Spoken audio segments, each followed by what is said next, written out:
Would you rather run a lion or a bear? Well, I'd rather run a lion any day than a bear.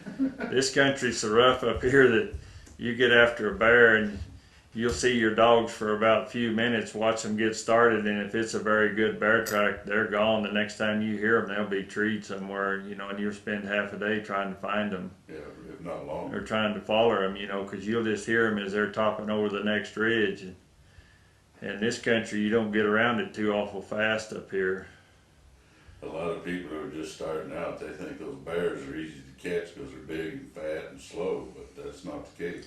Well, it may be the case in some other areas where you can get around that's more rolling hill type country, but not up here, and they're just too, and if they're not fat now, when they start running, they're hard to stop. Yeah. And it gets your dogs, after you run those bear a while, and you can sure ruin a good pack of lion dogs running bear with them because they get them so wound up and they run and bark and they want to just run and bawl, and go on, and then after you get back in the fall, get through and go back to hunting lion with them, it's sure hard to get them to settle back down and get them to cold trailing a lion again, like you need them to do.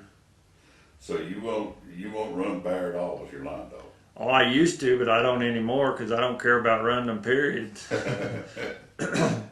I've asked that question to all the lion hunters, and every one of them say the same thing. They don't want anything to do with those nasty bears. I run enough of them bear that I don't need to run them anymore. Yeah, they all say that's all they want to do is just run a lion, nothing else. If the bear really get fat on the acorns, you can have a lot of fun taking some bear hunters and get into a good acorn crop where it's just loaded with bear.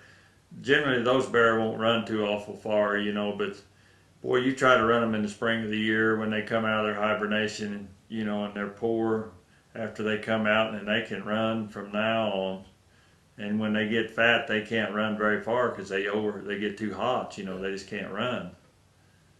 But some of them old big boars will just turn around and way drop back through those hounds, and you'll find out whether you got some good bear dogs or not. Find out if that's really what you want to do. That's right. You'll weed the bear dogs out from the others right quick. Also, the lion hunters, they talk about one of the reasons they like to chase lions is that they're involved with chase. They're right there with the dogs and can see what's going on so much of the time.